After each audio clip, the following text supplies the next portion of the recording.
Moia se o tātou tāpua I le atua.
Awana ia te I mātou le ali ie.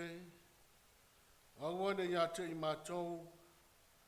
Ia tuina atu le vi inga I lo swafa. Ono ono walofa ma lo wha maoni.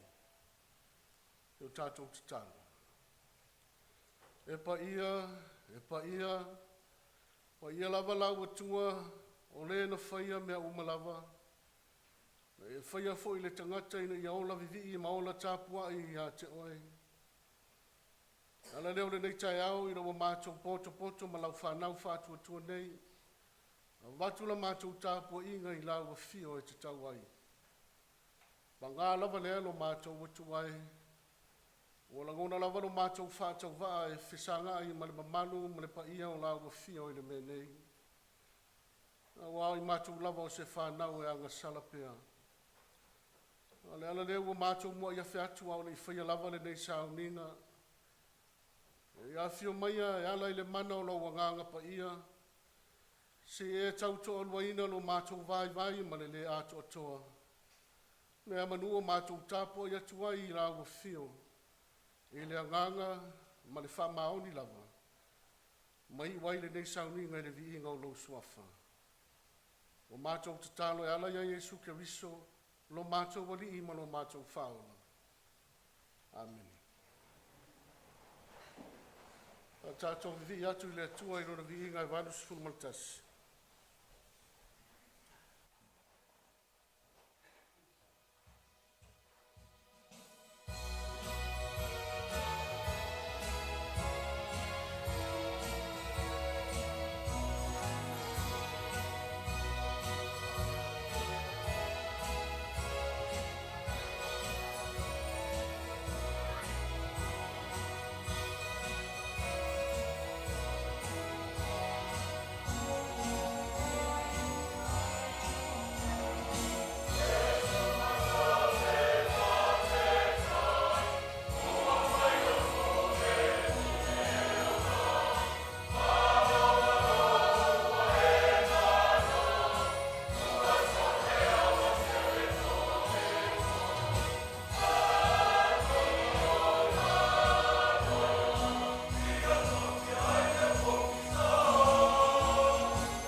Whaitawina o whionga pa ia lo tātou watua.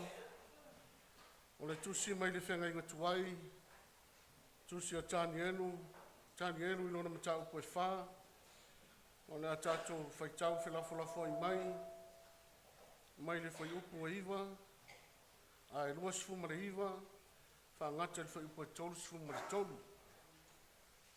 Tāni enu ilona mata upo e whā. A le whai upo e lua sifu ma le iwa.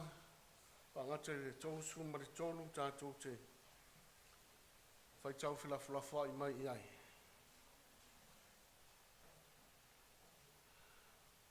Reading from the Old Testament, the book of Daniel, chapter 4, verses 29 to 33.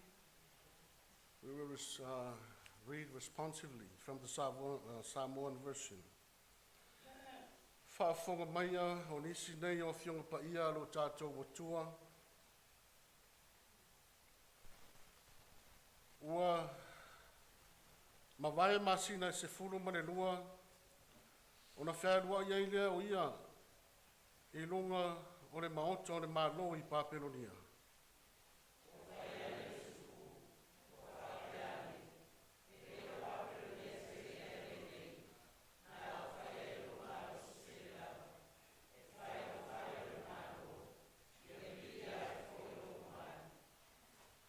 A o tautala mai le tupu, ua tulei ifo le si ufafonga mai le langi, ua whapea mai, nepukane sae, le tupu, o le whai atu nei a te oe, ua tea ma oe le malo.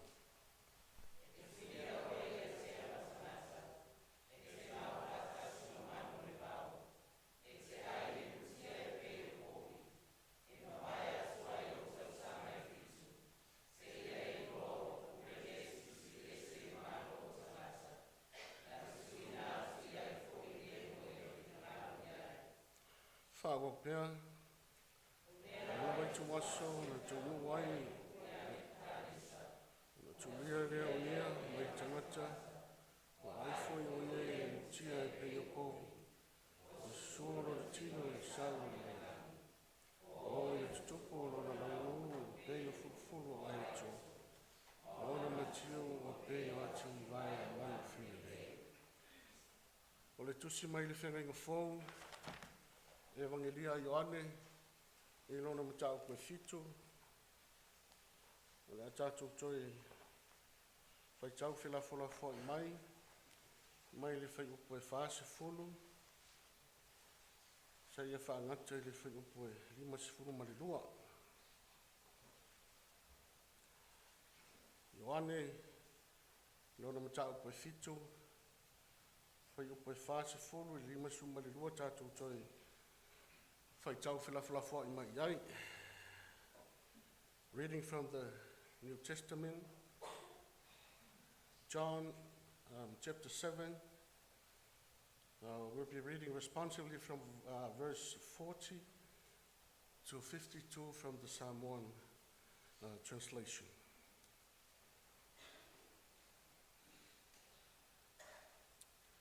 E toa tele o le motu o tangata ua whaalongo I le upu. O na whapea I leo I lātou e moni o lea lava perfecta le nei.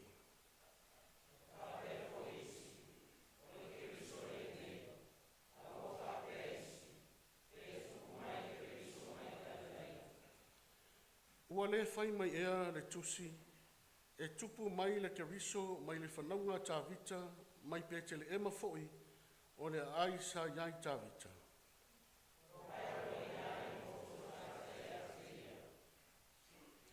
Wafia pu e atu ia te ia nisi o I lātou, e le tango atu se 5 o se tasi ia te ia.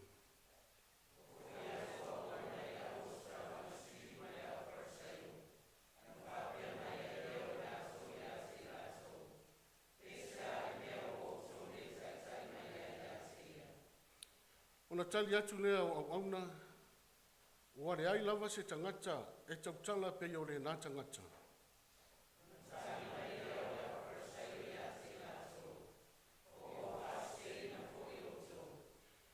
O watalia O ia e se tasi o le au faipule, o se tasi o le au farseio.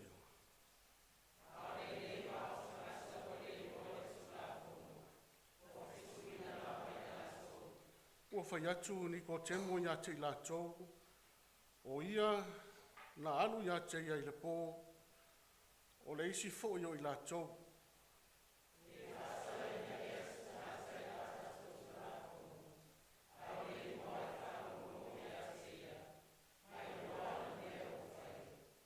Whaapopea, a tau mea leo i la tau ia te ia.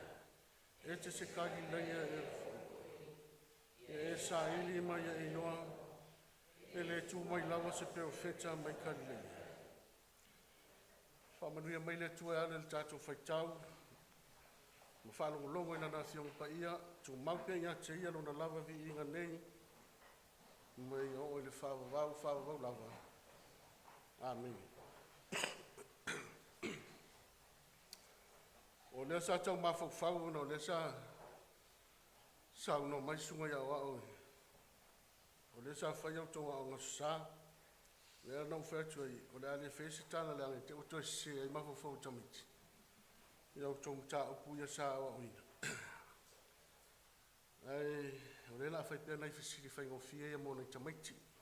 Ta lofa tamiti. O a mai au tau le nei tai au. Ia, mili. Lua pati, hei. Malo, ia, nei whisiri ala, whai atu.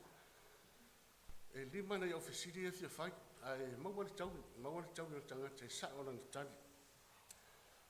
O nei whisiri e, nei whai meia pe nina le leiria tamaiti le tuspa ia atoa. Ia, tau test Lotu general knowledge in tuspa ia. Ia, whisiri mua. O ai le tangata, ia po ai tangata, e le aini o lātou mātua. O ai tangata, e le aini mātua le tuspa ia. Who in the Bible that have no parents? Ia, te loa e maua. Si lunga lo lima, e sa le tali mai lalo. Ia la tali mai tene lai tua le nga sa a. E isa si ia. Anga sa tasi, anga sa lua, anga sa tolu, fa, ia. Tali mai la stene lai tu mai tu. Tulunga. Ia, mai se pati mamau. Ia, sawa, a tama eva. Aisha mele, a whea ian mātua a tama eva. Oi, na whea ele atu, sa aore. Ia, sau, rakuen mawal kawi.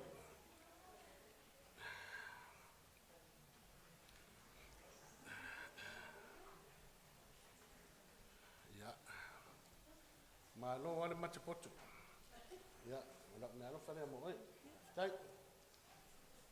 Ia, ia finau mai la, silona nua. O ai le tangata malosi o lo ta ua Yesu le tuspa ia. O ai le tangata pito i malosi o lo ta ua Yesu le tuspa ia. Who is the strongest person Jesus mentioned in the Bible? Ia, silunga lo lima. Ia, tamane.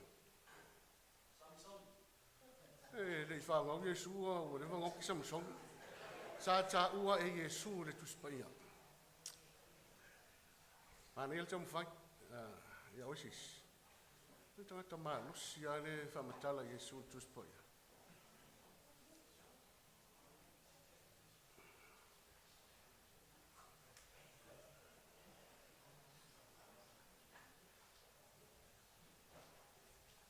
Ia, ele maua.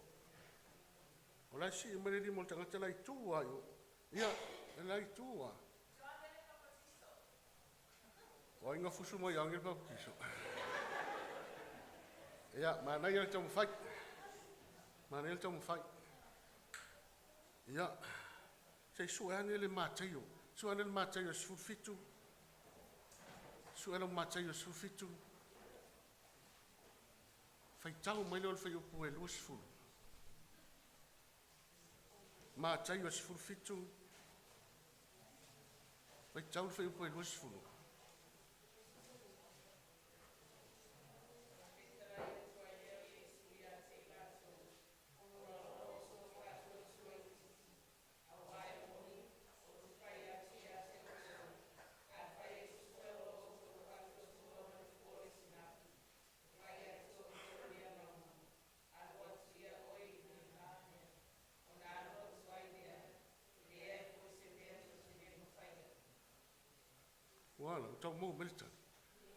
With faith, you can move mountains. Oila tangata, ma losiana whātautala Yesu. Oi. Wa mau e kore mera si maritim. Ia. Oi. Oi ia. Sa kaio. Sa kaio. Tangata whātua. Sa tani. O sa kalo e kamei. Sa tani. E ari mo, nai tono le tusina sa whaitau. O le tangata. Ia ngālau ko mō whakasi mai. O le tangata whātua. Ha mea Yesu. E nā te mawhai ona. Move the mountains, eh?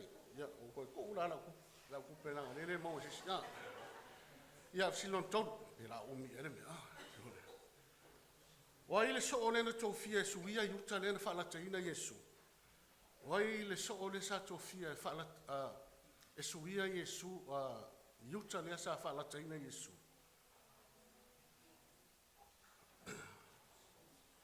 Who was the disciple chosen to replace Judas after he betrayed Jesus? Oi. Nama wal tu ngā ruenga. Tu ngā ruenga. Ngā ruenga mua ia su e mai oi. Ngā ruenga mua su e mai oi le ngō tangata. Ia uma o lava ia manela uma pe uma ka fisik. Ngā ruenga mua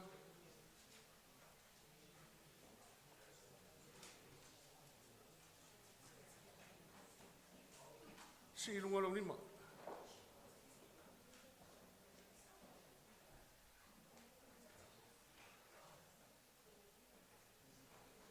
Chasi. Ya, la cari ina. Oi? Paulo. O Paulo. Emo. Ya, que me gana le dei como Paulo. Ya, si. Matatia, ya, mas tele. Chau. O matatia, nai mo na o matatia le sa tofia suia ya, chama yuta Ya, alo, sa mai mo ia kuno. Ya, baka wiso ka ba. Sili no fa. La le wingole. O le upu osana. Osana le ka ki, renga ko pesia I la sa la pama. Osana. La le wingole osana.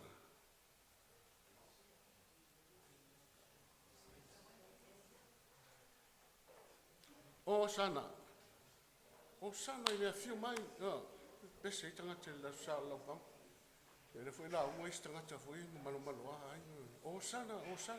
Nada le winga lo osana. Ia, lai tu. Lá? Faola mai ia, me se pati ia. Osana, faola mai, Osana means rescue me, or save me, Yeah. Sau tamale avakul me alfa le stina le ma ko. Sau tamale titile.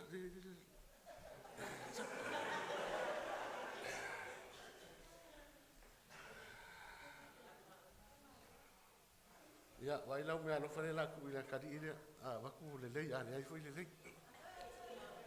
Ia, wala banga fisi, na I fisi ia. Le koe lau sengere koe. Ia, manuia tele o tōle whanau, ma le tue saunia tu lea wa onga, ia whamanuia le tua ia te tau. La tātou tue whawau le vi inga o le tua I lua le vi inga o le tua tātou whawau ai.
tātou whāwau I tātou tatalo, si o tātou ifo, ni tatalo I le atua. O lo mātou watua siri e se, o le atua lava lau mawhio na e whaia le langi, ma le lalolangi, ma mea uma watumu ai. O le atua lava o lo soifua, mai soifua pea e whāwavau. O le pule au lunga atoa malalo nei. O le atua e au le mana ma le malosi o le tamau ainga. O le atua e whaafoina le ola mo le tangata ma lau fuafuanga pa ia uma. O le atua foina e whaia le tangata ma le whaamoe moe. Ina ia inoa o na ola vivi ma ola tāpua i atu i lau fio. O le whaamoe moe lea ua mātou o mai e le neita e au le atuae. Sei a watu la mātou tāpua inga. E mua i la mātou whane tanga o lau fio. Wa lau fio e pale le vi inga e la e le vi inga. E le umafoi mano mātou loto e fia whaafitai a wa tumu lau fio i le alofa ma le alofa muti vale umalawa. Wa mātou poto e le futi afu e tasi i le neitai au. Ona o lau alofa ma lau whamaoni a i mātou. Awa noa ua mafuta ma lau e kāle sia nei. Wa mātou whemori mawai i lau alofa ma lau wanga le leile tuai lo mātou wola. Whaafitai o lau manuia le kāle sia. O lau manuia lau au na toina ma le a inga. A o lātou ngā lulue ma pūna no wai le nei tau vine. Whaafitai lo wanga le lei ma lo whesoa soani e tau toa lua le vai vai ma le le ato o toa o le tangata. Whaonga ina i mātou iau whiau mau ngā luenga. Mātou langona whaatasi fo i le loto whaafitai o lo manuia le ka le sia. E ui lava le atuai e na furitua mai nisi o wō ma umea ma mai o a inga mātua o whanau o na o le wala au pa ia. O mea lava ia wa uma o na e whai loa. O le matala langa wa uma na tutosi e o iai le ola o so se tangata. O le aso e whanau wai, ma le aso fo i atu wai i lau fio. Mātou langona fo i le loto whaafitai, o manuia nei o mātou mātua mātutua, iai nisi sa whātou o tolia i whale mai. Ma a inga fo i ona o ngase ngase o le tino whaatangata matua. Whaafitai le atua e lo wanga le lei, e le ngata o whaafo isia le malosi o nisi. A o lo whaafo pēla o whaamalo longa mana, i nei o mātou mātua mātutua. Whaafitai o manuia, le vasenga o ao, ma whalitua ma a inga. Ia fo i nei whaifi au no fo a inga, e whaapea fo i le atua. Na o whai ngā ruenga ti a kono, ma whalitua. A inga lotu taitasi sa iau o lava i nei a mātou whanau. O whanau fo i o lo nofo mau i tu atu le nei li o no mafuanga ese ese. O e fo i wale e mawhai o mātou whai tāpo inga le nei tai au o no mafuanga o e sila fia. Mātou langona le loto whaafitai le tua a wāua lātou mōni mau. I le manuia ma le mātango fia o lau fia o lo whaadia i le nei ngā ruenga. O lo iei lau tau singa lofa i le tino i le mafu whau ma le anganga fōi. Mātou langona le loto whaafitai i lo whaunga ina peo le mātou ola i so se whiau ma so se ngā ruenga wa e whina nganu iai mo i mātou. Whaafitai le tua ua manuia fōi tama whanau o le kālesia. O ana a lātou lupe ua whaalele mo le tana le lei. E le ngā ruenga o nisi fōi le lau mua. Ia whaafitai le tua e telitonu le whaatua tua. O lo solonga manuia fōi whaamoe moenga uma o whenga iai. Mātou langona fōi le loto whaafitai le tua. A wai langona o lea sa iai whesusua inga o le tau le nei pitonu. Ti munga ma matangi manu losia e whaafitai wa. Toa maria le nei tai au. Winga yo le ola e whesusu iai.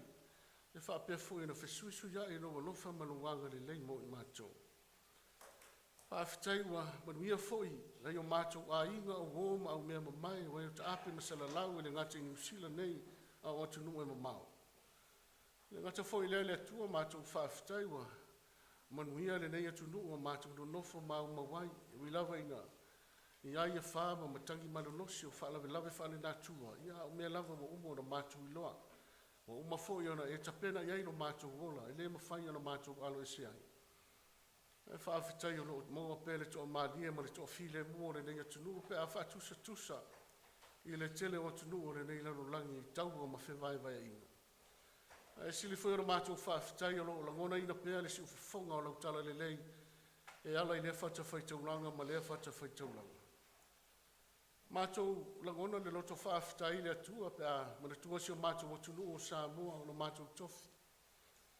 Sua pea o mātou whaamalama ma wawa i atu. Ma le loto whaafitai ia Samoa o mātou o tunu pele. Whaafitai alo o manuia. Le tāputa po i maio. Rei o mātou mātua o ainga o nuu e kālesia. O lo o manuia foi ana. Whai ngā mālo o nuu. Ia e mise foi, o tai o lau ngā ruenga. Ui lawa ina whesowa ina pēr Samoa i. Tūlanga o whai ngā mālo, ma ngase a mālo. Ia ua, langona pēro mātou loto whaafitai, o mātou talitonu. E te le tūla fo ina lawa Samoa. Mātou te talitonu lawa e tapu a o ina pēr e lowa lofa, ma le nganga whesoasoani o lawa fio. Loto ma mafo whao o na tai. Taita ia i Samoa i se manuia, ma se whialo whani. Whaafitai le atua i rau tala le lei o whainga o mātou so tanga, o whainga o mātou no fuanga. I na ua ngawhai tasi i mātou ia Jesu Keriso le ao le kālesia o mātou wau mauai no esi.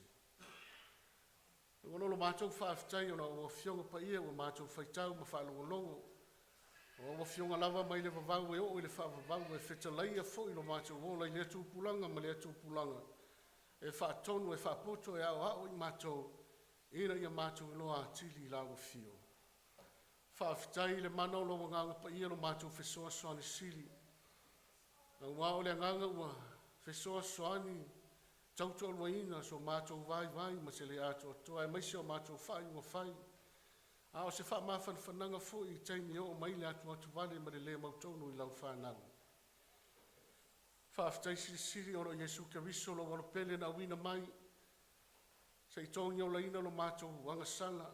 E ala ilo na maliuti ngai lunga o le sa taulo. Na ia tanu mi ai o mātou leanga ma o mātou mata ngai le tuunga mau.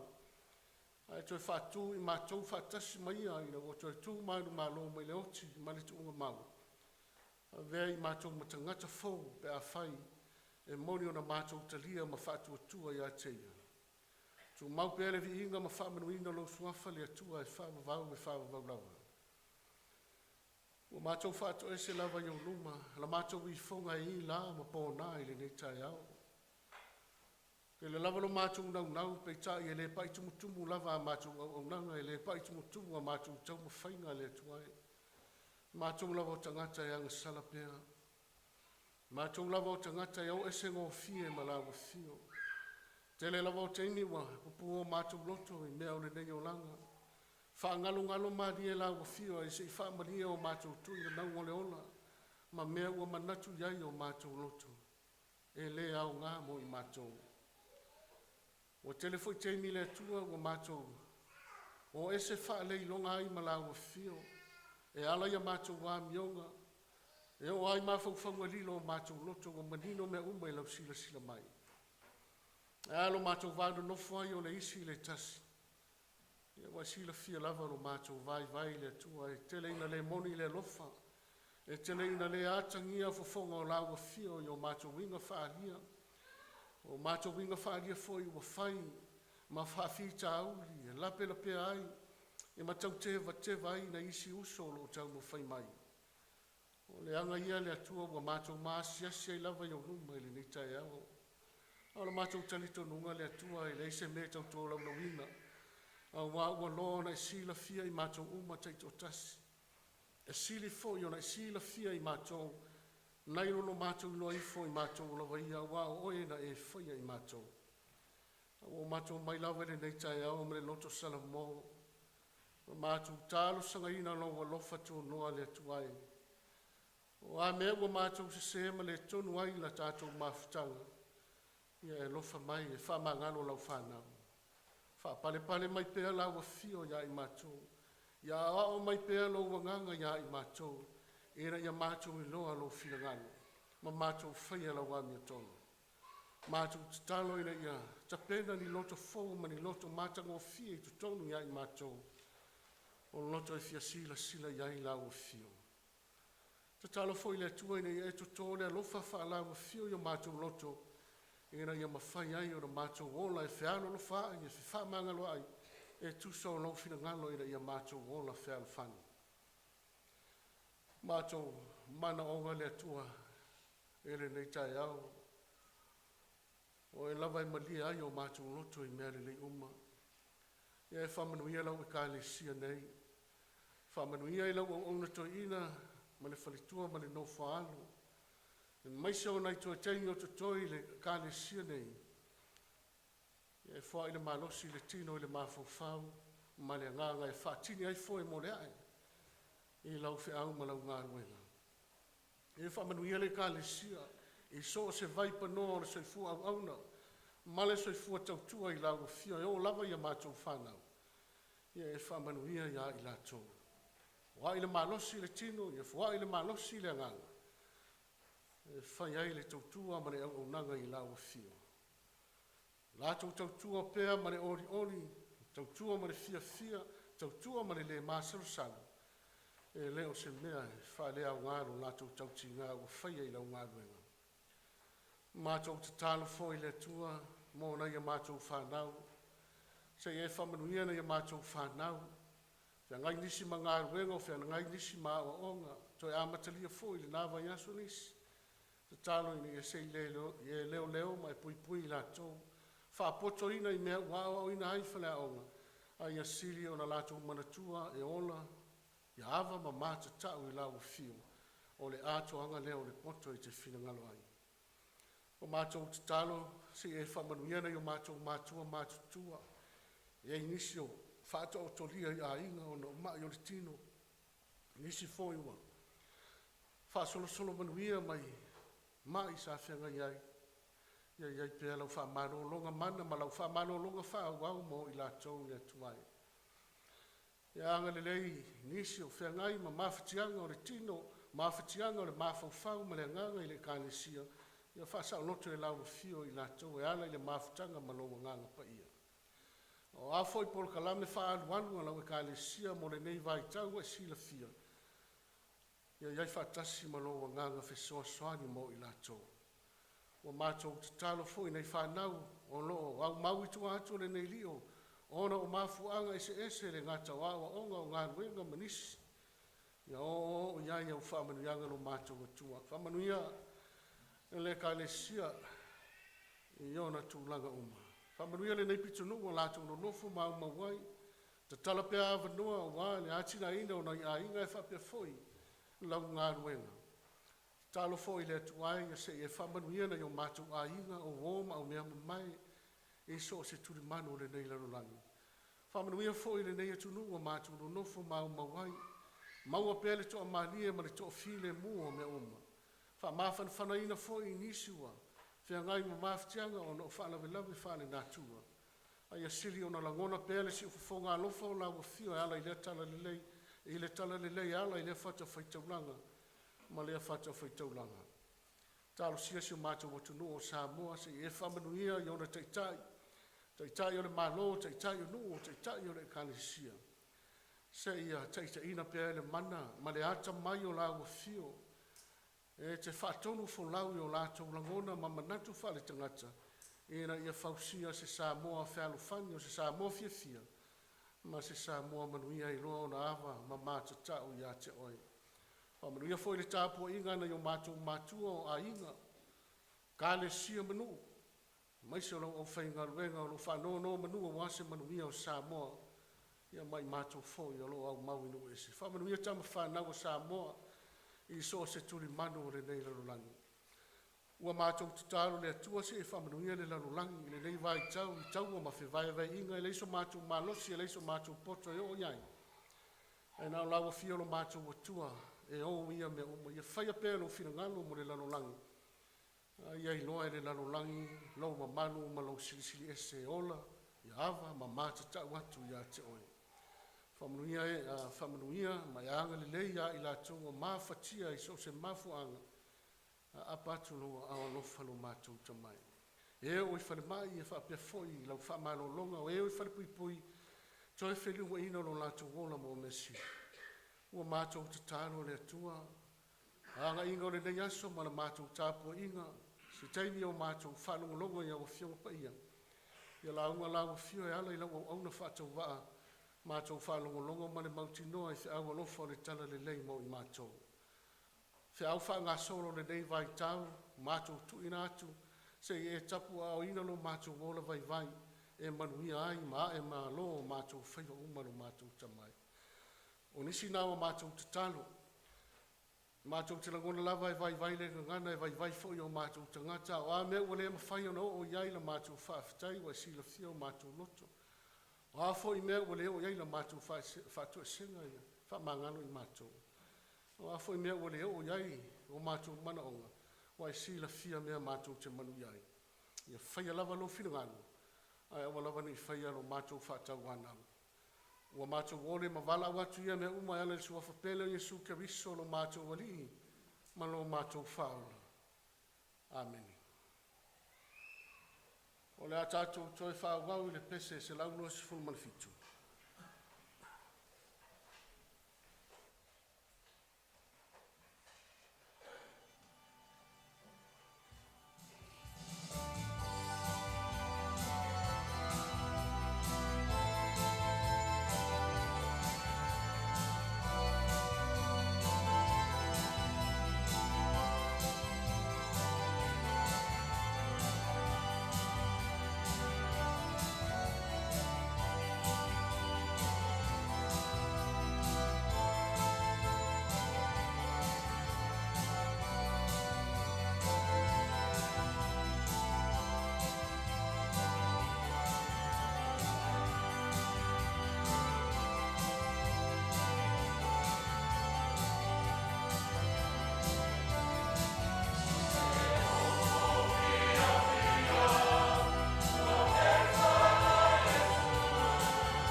tātou te talo, mo le whawai.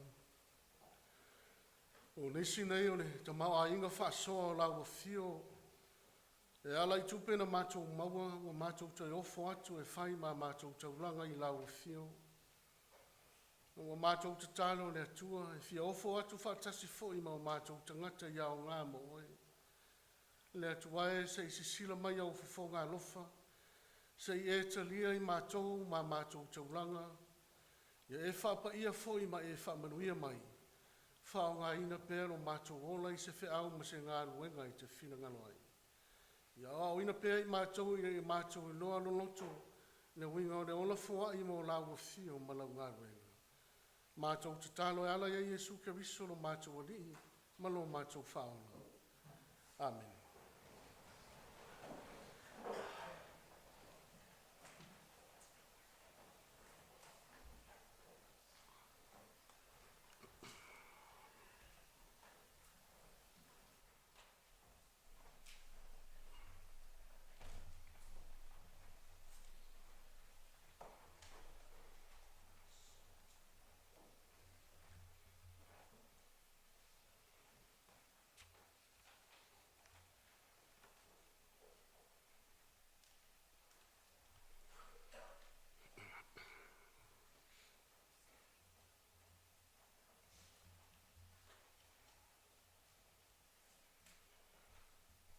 O le launga i le suafa mamano o le atua le tamale alo ma le nganga pa ia. Amen. Ua o whaongaina se vaenga o le whaiupo e whaasifulu ma le tasi ma le whaiupo e lima sifulu ma le lua o le iane fitu sa whaitawina e whaimamatua whaitawina whapea. Pe tupu mai le Keriso mai Kalileia. Ia e sa ili ma ia e inoa, e le tū mai lava se perfeta mai Galileia. How can a Messiah come from Galilee? Look into it, and you will find that a prophet does not come out of Galilee. O le manatu au tū o le nei asusai le whaasinonga le tusi whaitawaso o lo whapea mai. O se winga whaafiasili.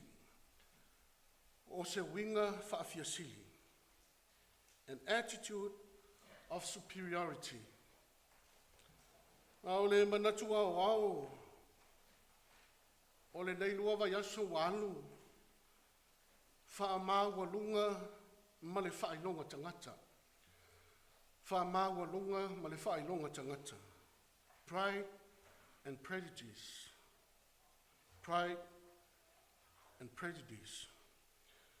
Se tau mawhai e tau whaaso tai le manatu au tū ma le manatu au o le nei vai tau ma le nei tai au.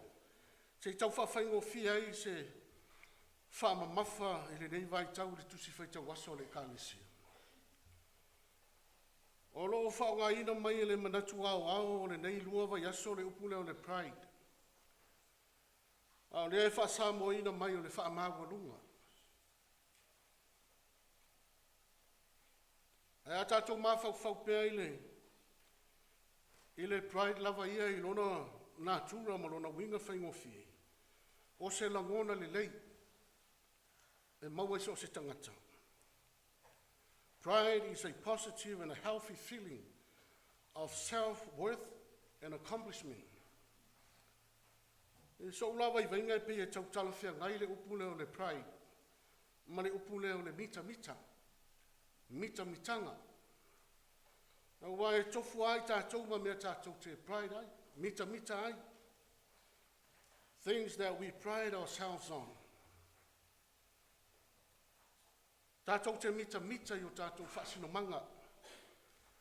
Tātou te mita I o tātou ainga. Tātou te mita I o tātou nuu.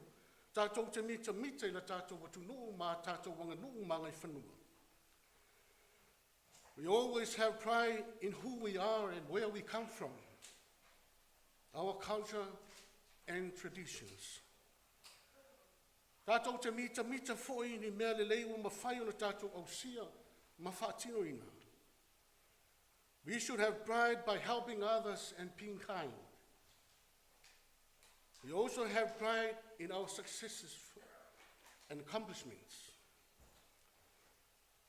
E te mita I lau ekalesia e whakasā e polua.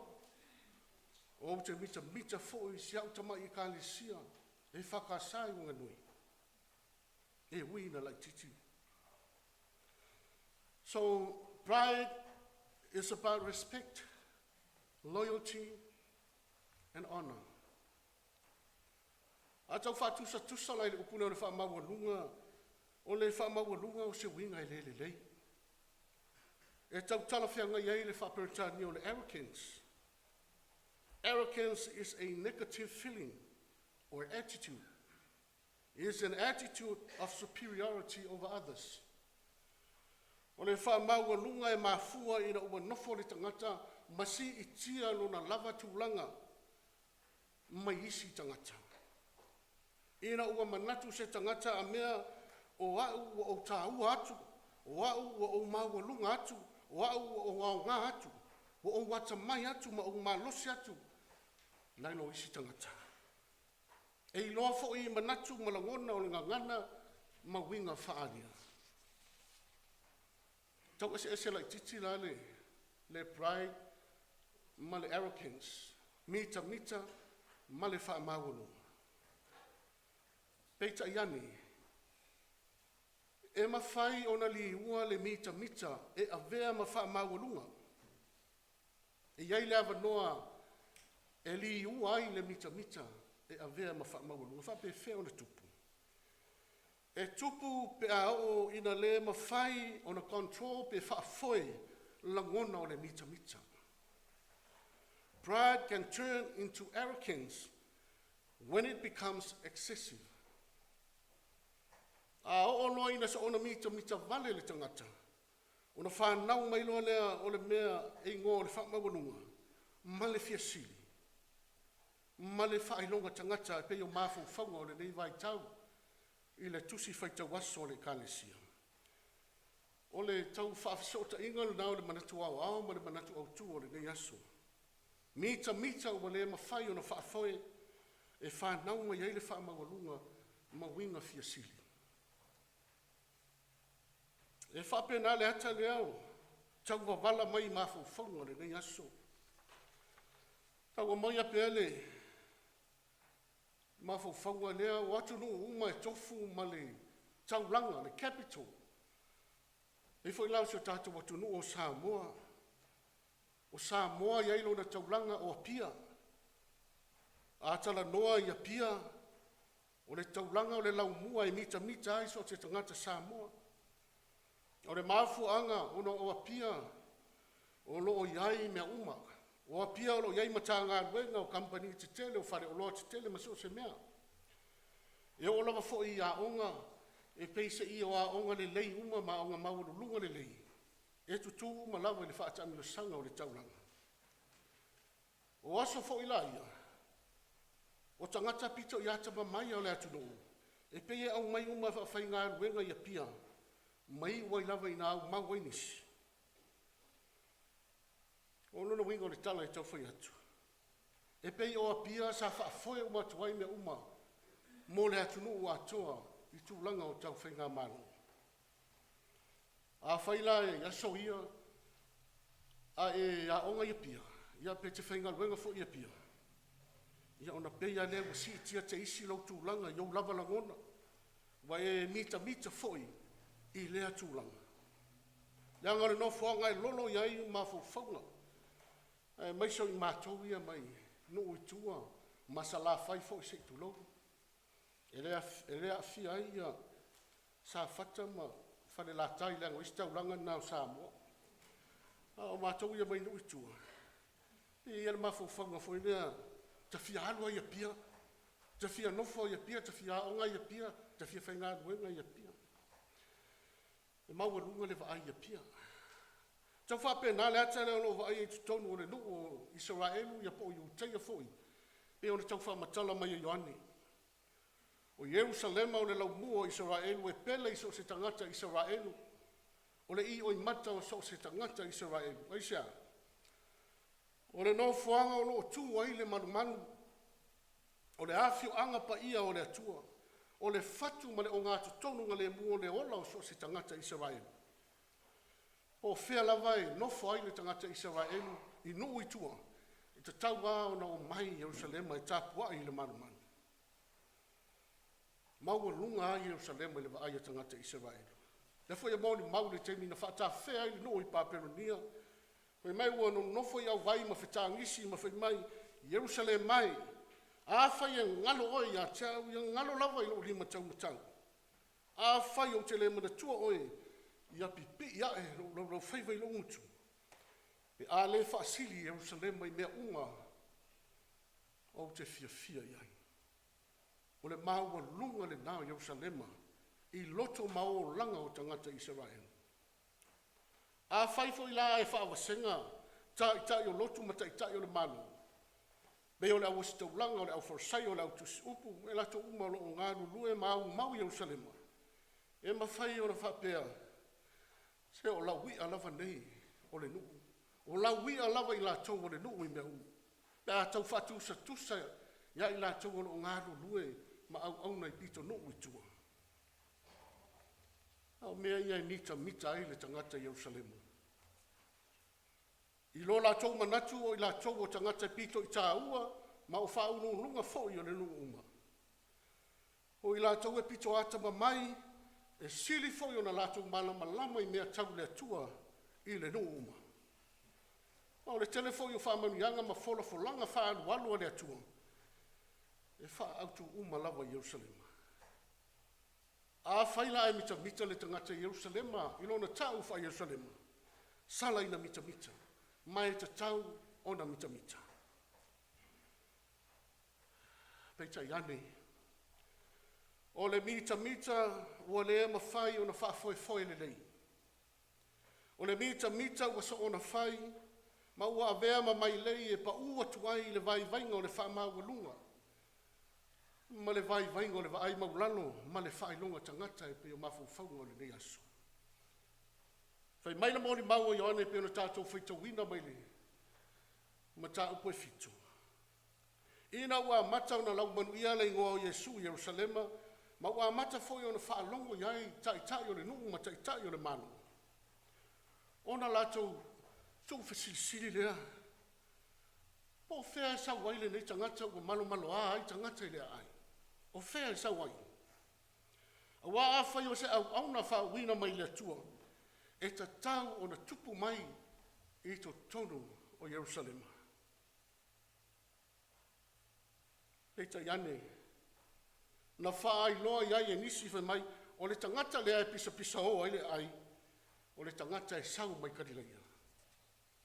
O Jesu lo na ingo. O na oso ai lea o le ino, o oso ai le amu i loto o tangata Jerusalema. A whai o se profeta e le te tau. A whai o le keriso i le whetau, aisa. I le te tau o na tupu mai se mea whapena i le nei nuu o karileia. O le nuu o māleia. O le whesili, o ai karileia. O ai karileia. Se o tātou wafe te isi ane i a karileia. Karileia o se tasi o i tū mālo i le tū i mātū o Israelu. A pēr se tala le vaitau na whātāwhuna i le mālo a Suria. Le pito i lunga, e au fia i makarileia. Na lato awe whaatangata o tau atu ai ma tangata karileia. Au na au maile asuria o tangata o nu ese ma whanu nofo i tutono o karileia. Se toi tau ati e ai le tamau a inga o le pito nu. O le mela o tupua, whenofo ai tangata o nu ese ma tangata o karileia. Mai wai na to atele le au Israelu totolua. Ua le to Israelu au liuli, ai ua Israelu totolua, ia po le awhakasi fo i leo tau e tātou. Kia le ua awhakasi karileia. Whaasolo mai fo le vaitau e leni ma Roma, sa vea ai karileia ma se tasio no fuanga le lei mo whaafitau inga. Ona e le lei ia lona vaitafe, le vari tafe o karileia. Sa wha o ngā tele mo fe malanga inga vaa lau oloa. Mai wane ai nā mata o na lo lofia e tangata whai pisi nisi, mano nofo ai karileia, o na o le lei o lona tūlanga i mea tau pisi nisi. Peisa ila wa vea nei a afianga, wa tupu i karileia. Ma me pe se iwa vai atu i lava mano lato ola fale fatua tua i le atua o Israel. Au nisi nao mafu anga pe se iwa le atu e tā ua ai karilaia i manatu malangona o tangata i uteia e mese lava i tutono Yerusalema. Wa lato manatu o le nuu o malaia e le ai le se mea le leia e toi ono tupu mai i karilaia. Pe tai e ui lava i le tūlanga pōngi sā o iai karilaia. Ai ese lava foi ngā lofa le atua mo karilaia lato. O le lava e ta oto le valoanga Isaia na whaia. Isaia iwa i nona mataa whaiupu mua ma le lua. Ai le po uri pia le nu. Ua pua ngā tia.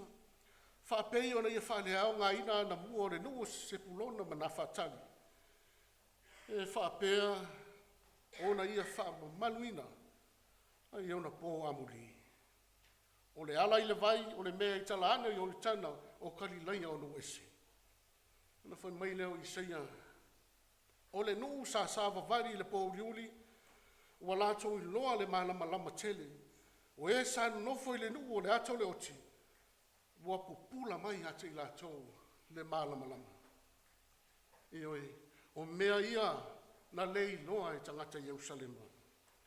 Na ala ai o na tu fesilisili ma whapeani, pe tupu mai ele ke riso mai karileia. E le te tau fo i ona tu mai se perfeta mai karileia. Karileia whātau waa, karileia anga sala, karileia le whātua tua. Wa lei loa i Yerusalema, wa umo na whāta oto fuafua ngā lofa mō karileia. O le nuu sa wavari le pōriuri wa lato i loa le malama tele. O e fo i sana nofo i le nuu o le ato le oti, ua pupula mai ate i lato le malama. Le karileia whātau waa na filifilia i le atua, se tupu ane ai lona alo pele to tasi. Le karileia whātau waa na filifilia i le atua, e amata mea i le whaolatanga na wina mai ai lona alo pele. E tai e peise iwa vele so ona mita o tangata Yerusalema maala wa lilo ai la latu ai leitu waso wa si ai la tau e le atua e ala i lona alo pele na awina ifu. Fai mai le tala Luka e sifuru mare iwa, fasi furu matasi i le fasi furu mare lua, fai mai na tutulu Yesu ona o mafu anga ia. Wa lata ia wa sila fia ia le ai, ona tangi ai le o ia wa whapeani. Ana e loa, e oe lava o le nei lava asu, o mea e te manuia. E ta lofa wa lilo ia te oe. Ma fatia le li ina wa lei loa Yerusalema, mea wa ta pena i le tua. E ma fua ile, o le pride wa le mawhai o na whafoi le nei, wa puni ti aila lato wa ai wha le nganga, ma malama. I fuafuanga whaalualu o le atua. Whanau mai ai, le loto mataua ma le whaafia sili. Ala isi meaua, lei loa i Yerusalema. O Yesu, o le tama o le valoanga na whanau i Peteleema, o lona ngawhai tau le aingo tāwita, o ia lava o le taunu unga o valoanga a perfecte winga i le Mesia. Whanau i Peteleema, e na ola ai Nasareta i Galileia. O le mita ua le mawhai o na whaafoi le nei. Le mita lava foi lea na pa ua i le tupu o ne puka nesa e pe o le tātou whaitawinga. O le tupu na whaamanuia i ai le atua, whao ngā e le atua e whai masasa se ia oa i ai lo na nuo Israel. Fo ai le atua i ai ne puka nesa le ata mai, o le malosi fo ai le atua le mamalu o le tamawa inga. Sei whaasala ai no na nuu. Peitai, ua so ona mita, ma so ona ne le tupu o le puka nesa. Mai wai ina ngalo ia te ia le atua na afu ai o na mamalu, le atua na afu ai o na mawalunga, le atua na afu ai o na malos. Mita, ua le mawhai o na whaafoe, mai ina tautala mai le ngana whaafia sili, mawhai mai. E leo papelo ni a tele e ale nei na o whaia i lo lava malosi. E whai ma whale o le malo e vi i ai au.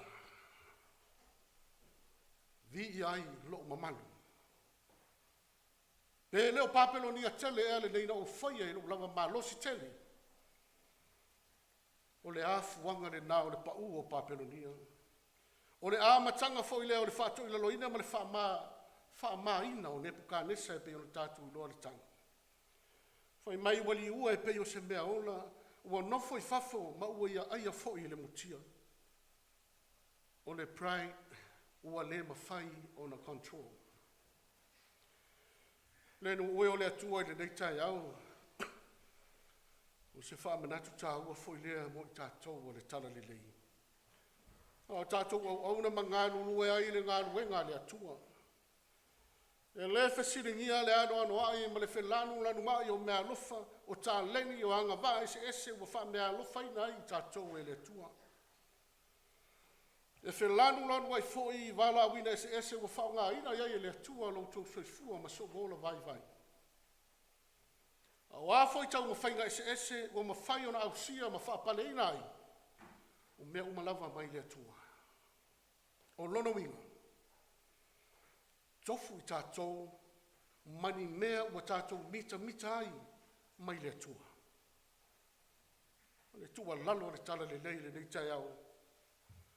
Aua nei o tātou se e tia i le malua le tai au.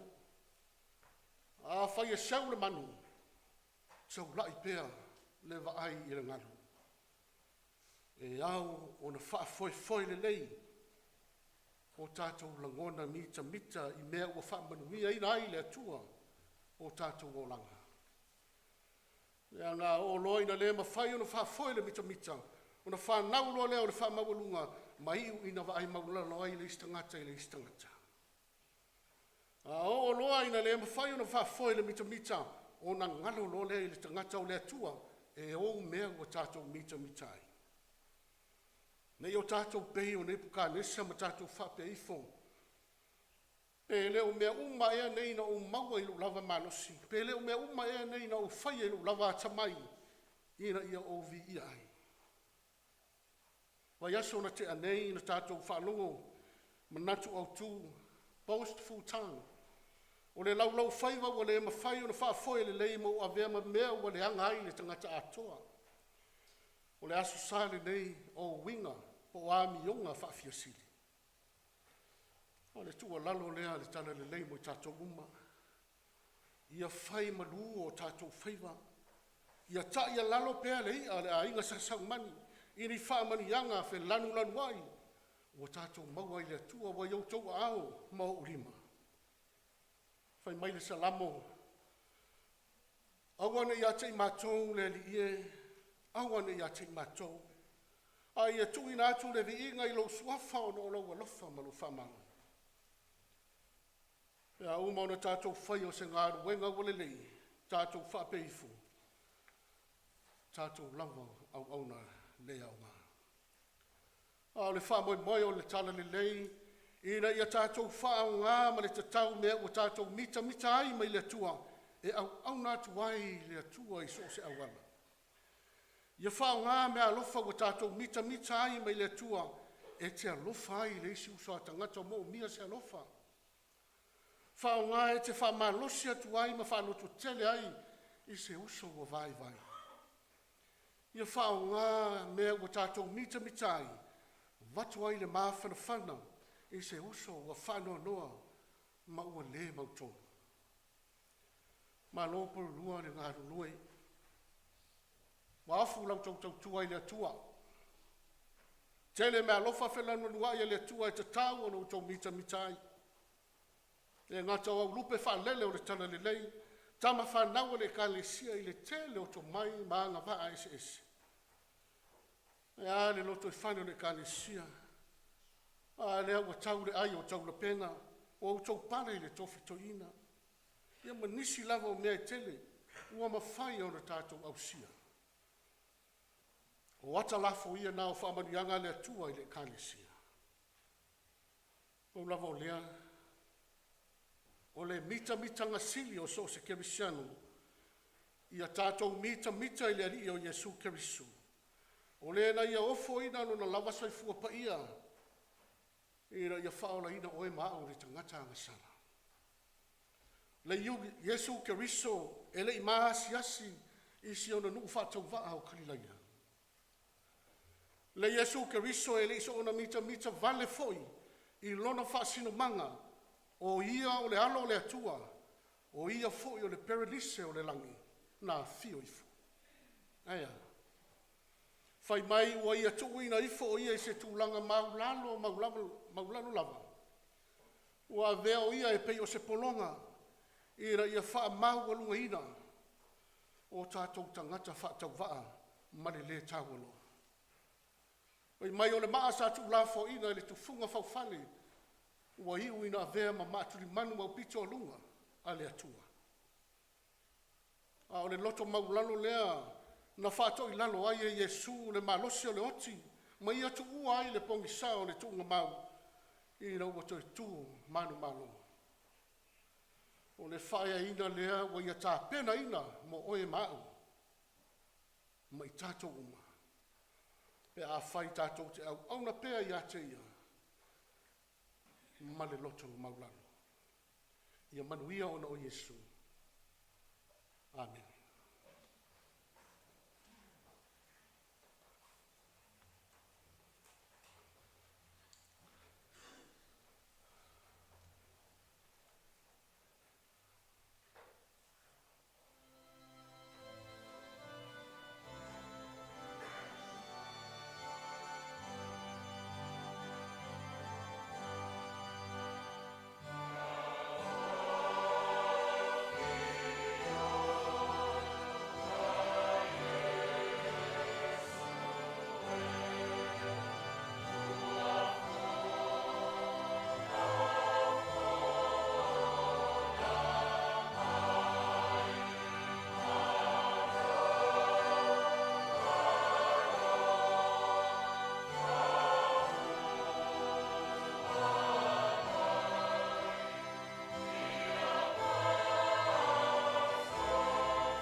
La tātou whai o le pese lua se lau tōru sumalima.